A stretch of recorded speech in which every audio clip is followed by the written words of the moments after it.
มันสงครามมันได้มา10อันเชิงยาวอันชื่อว่าปานออนดีไกด์ตอน13นี่ค่ะเนาะ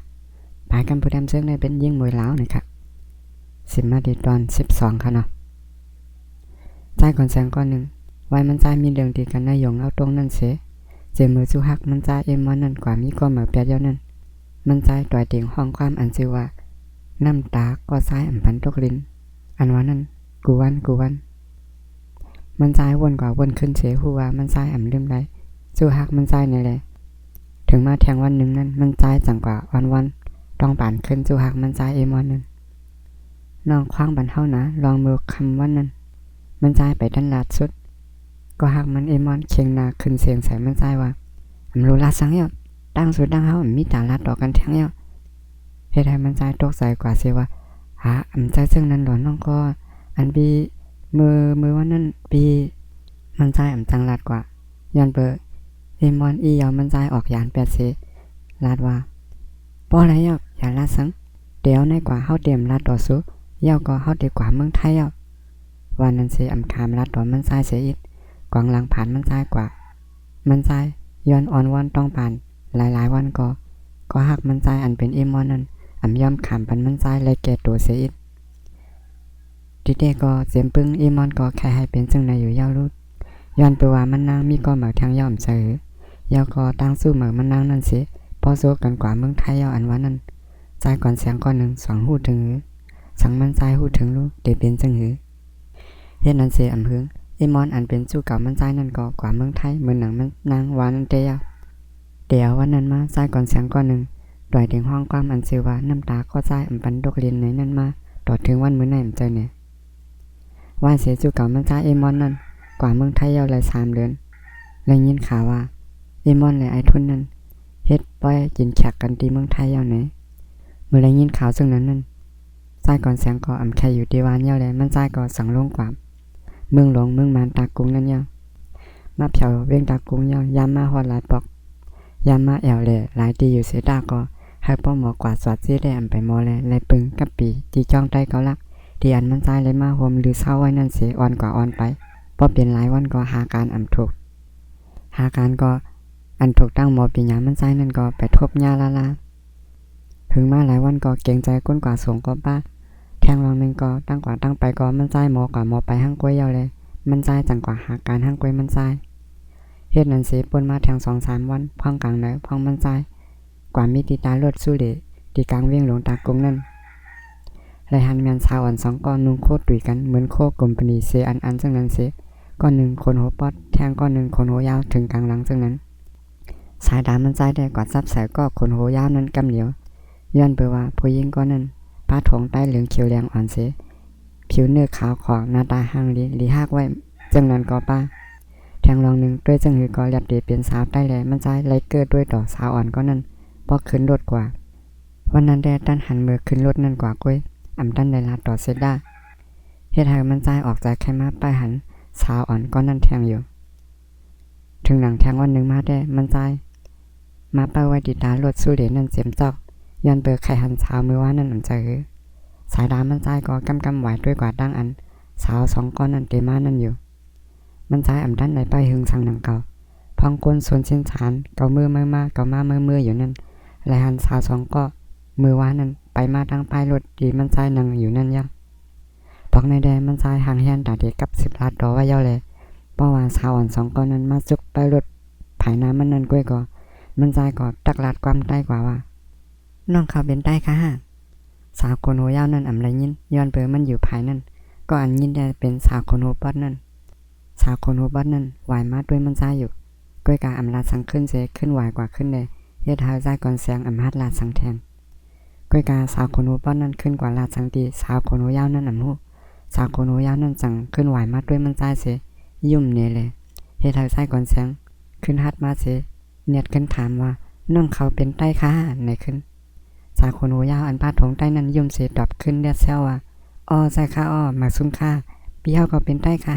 เป็นใต้ตั้งหลายค่ะไหนขึ้นกำเดียวเลยใจก่อนเสียงสั่งขึ้นว่าอ้อใต้ตั้งปอดห้องค่ะอ้อน้องเขารู้ไหนขึ้นกำเดียวผู้หญิงสาวคนหัวยาวนั่นก็ว่าอ้อเป็นใต้ทุ่งเพียงค่ะอ้อไหนเลยใจก่อนเสียงก็มึงกว่าเสว่าทุ่งเพียงในซ่อมหลังอยู่ย้อนไปว่า ทงเป้งอันว่านั้นมันใจป่องใจยามยินใจก้อยกาสาวก้อนนั้นก็สนใจลองใจก่อนเสียงเปลี่ยนอยู่นั่นมันนางถามขึ้นว่าปีเฮามาก็เหลียวก้อยค่ะซื้อห้องว่าค่ะล่ะใจก่อนเสียงก็ว่าอ๋อมาก็เหลียวก้อยซื้อห้องว่าก่อนเสียงไหนอ่อสาวอ่อนก็นั่นก็ว่าอ๋อค่ะยินส้มดีไรฮู้ซักค่ะบีก่อนเสียงซื้อข่าวว่าพ่อยลาวในอ้อก็ได้ห้องว่าช่อๆหน่อยค่ะนั่นแหละใจก่อนเสียงก็ขึ้นว่าอ๋อส้มเหมือนกันน้องเขาเป็นใต้ดัง2ก็5ถามขึ้นกำเดียวสาวคนหูป้อนนั้นได้ยุ่มด้วย2ขาลัดต่อกันก้วยเลยใจก่อนเสียงสั่งถามจังนั้นสาวคนหูยาวอันชื่อว่าพ่อยลาวนั้นสั่งขึ้นลาดว่าใจค่าเขาเป็นม่านค่าอ้อพังนั้นพ่อยลาวอันนอนนึกดักใจก่อนเสียงเสถอนใจก่อนเสียงลาดตอบบ่ถึงที่ไหนนั้นมันนางจังลูกนางเสลาดว่าอ๋อน้องต้องขึ้นเยาอ่ะวันนั้นน้องเลยช่ออ่อนปีกว่าหาการใจ5วันนั้นนั่นแหละใจก่อนเสียงก็สั่งยุ่มเสว่าใจเยาว่านาพ่อยลาวสั่งขึ้นมองก่อนเสลาดใจก่อนเสียงว่าอ๋อปีก็ยามซุ่มฮักมาเหมือนกันหรอเนาะใจก่อนเสียงตอบสั่งก้วยยุ่มป้าใจซึ่งนั้นเสยุ่มในพ่อยลาวก้วยพ่อยลาวก็ฮู้อยู่ว่าลองเปิ้นวันหลังใจก่อนเสียงนั้นมีหัวเจ็บมาไหนมันนางจังลายความว่าโหบ่ได้เพียวขึ้นตากุ้งเยาคือล่ะในใจก่อนเสียงก็ว่าอ๋อใจได้ยาเนาะมาแล้วเพราะนั้นเฮายันโคไว้ท่าวันไหนเสลูกสันเอาธงโค2ขาตั้งเหนือนั้นลงมาไว้ท่าอยู่เฮ็ดนั้นเสตั้ง2ขึ้นหัวตากุ้งที่อยู่2ขาเสถึงเที่ยงวันนึงเจอนั้นมาก็กว่าเหตุการณ์ขึ้นเหมือนเก่าเดี๋ยววันไรมื้อแลดีวานพ่อยลาวเข้ามานั่นเสตั้งฮักซ้ายก่อนแสงแลพ่อยลาวก็ตื้อมาหรือเก่าก็ฮักไม่ก็ฮักเก่าตื้อหรือมาเสลายห้อง2ขาก็1และก็1ห้องกันก็ใจสู่ๆเฮาๆเยาแลกลายห้องกันว่าปีเลน้องไหนกว่าเยาตั้งฮักมาและสาวและในแก่2ขามีอันยาอันเก่ามีมาก็2ขาที่อ่านให้เฮือนฮักอ่อน2ขาลู่ในเสกว่าเหตุการณ์ก็กว่าจ้ำกันปอกมาก็มาจ้ำกันจังนั้นป่วนกว่าวันเยาวันเลือนเยาเลือนเฮ็ดนั้นป่วนมาบ่มีปีปลายเยาตั้งฮักอ่อน2ขาได้ยาวว่าได้ย่อมลดลงกว่าปลายเตอหรือมาแทงลูกก่อนข้าวดังเป็นสู้ฮักกันมาปีปลายอันว่านั้นบ่เอาดอนดา2ขาว่าได้เหมือนป่วนมามือว่ามือซึ้นนั่นก้อยมันเหมือนโซแคบ1ก้อยเต้นั่นยาวสายก่อนแสงห้องว่าน้องไหนเป็นเสียงอันมีวันจานมือเพื่อลาวก็ว่าออกคาปีเสียงอันวานหูแลถามยินมือไรก็ปันตั้งเสื้อตั้ง2ยักด้วยนากันเสยุ่มต่อกันปอก็หูเสด้วย2ขาได้เดวนว่า2ขาตึกฮักกันเหมือๆในอยู่ก้อยกาตอนดา2ขาได้ลองฮัก2ขาฮักกันนั่นเป็นอันเหมือๆในวันเหมือกูวันใจพ่อยลาวเอาโหอันมันนั่งอิงใส่โหแขนสู้ฮักมันนั่งเสถามว่าปีเดมือย้อนน้องเต้อยู่ฮั่นในอยู่ใจก่อนแสงขึ้นเอามือกอดเอาตัวหนุ่มพ่อยลาวเข้ามาในอกมันใจเสียลายว่าปียามเลียนน้องมาเมื่อไหร่ไหนขึ้นพ่อยลาวก็ว่าฮู้รู้ยามเลียนนั่นน่ะจังว่าถามนั่นไหนขึ้นใจก่อนแสงเอามือลุบปันคนโหสู้ฮักมันใจพ่อยลาวก็อยู่ไว้ในอ้อมกอดสู้ฮักมันนั่นตั้ง2เย็น4กว่าอยู่กำนึงใจก่อนแสงจังลาดว่าปีเดมือย้อนเต้พ่อยลาวก็ว่าปีเดฮัดมืออยู่ว่าใจก่อนแสงขึ้นว่าเป็นสังฮัดล่ะพ่อยลาวก็ว่าฮู้แหละไหนขึ้นใจก่อนแสงก็ว่าฮัดเด็กๆยาวจังเฮามือเฮ็ดสังติภัยก็ใจไหนขึ้นอยู่พ่อยลาวจังขึ้นลุกออกในอกสู้มันเสเอาสายตาอ่อนมันนั่งอันเหมือนไม่ใจต่างสู้มันนั่นอยากด้วยยาวขึ้นลาดว่าน้องไรว่าซึ่งนั้นอันน้องถามแน่ปีเดมือก็เหลียวซึ่งไหนแฮตีฮัดมือย้อนน้องอยู่5นาฬิกาใจก่อนแสงก็ได้รวมฮู้อยู่ว่าพ่อยลาววนไม่ใจสังในนั้นมันใจเอามือยิบใส่กลางหนุ่มอ่อนพ่อยลาวเสลาดว่าเหมือนลูกอ่อนเต้ย้อนน้องก็แน่ปีก็เหลียวก็จังเป็นสังลาเพราะว่าปอเฮาปันขว้างในก็เอาลูกยิงมันนั่นน่ะป้อมปันขว้างก็ลักลูกยิงมันมือให้ยาวในเสโคพ่อยลาวได้โคจ้ำมันนางก้อยขึ้นว่าหาปีก็ป้อปีลักน้องจังนั้นน้องพร้อมรอน้องขย่าเสลินหน้าตาป้อแม่จังนั้นใจก่อนแสงโคถัดมันยักด้วยนาก็ฮักอ่อนมันนั่งเหมือนฮู้สังนั่นเสขึ้นลาลีว่าตำใจละปีเดมือย้อนเฮามันไหลป้อมไรก็ปีเดมือห้องปีน้องผายปีมาย้อนไหลไหนขึ้นอยู่ถึงไรยินจังนั้นยาวก่อนนาพ่อยลาวสังยุ่มไรเส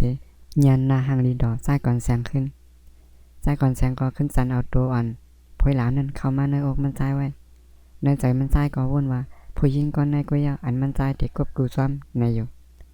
พ่อยลาวก็วุ่นว่าผู้ชายก็มันนั่งหักหรือเปิ้นในมีผู้ชายก็ในก็ยาว ป้ออะไรอยู่ซ้ำผู้ชายก็ในเหมือนอุ่นใจพองยามมีเผาเหมือนกัดจืนใจพองยามเลือดไหมเหมือนลายเสื้อใจพองยามขี้เหงาวนจังไหนเสมันนั่งลาดว่าฮักได้ยาวปีนายกมันนางวันนั้นเสเอาโหวันมันนางมุดเข้าในอกซ้ายก่อนแสงกว่าแทงเสกอดใส่ตัวซ้ายก่อนแสงไว้อยู่หันจังนั้นยาวโดยตั้งหาก2ขานั้นเหมือนแลบเดมีตั้งเสื้อเดนั้นยาวเหมือนแลบเดมีตั้งอุ่นใจเดนั้นยาวเหมือนแลบเดมีตั้งกระเดียนใจเดียวเฮ็ดนั้นเสเซิงปานอนดีไกตอน13สุดกว่าดีแนวครับประสิบปันแห้งถอมด้วยแทงตอน14ค่ะเนาะถอมด้วยยาสังวาอะไรเจอนะอย่าลืมกดไลค์บันค่ะเนาะสังวาไปได้ติดตามข้องหน่อยก็อย่าลืมติดตามปาค่ะนะหมายซุนกูก็ค่ะ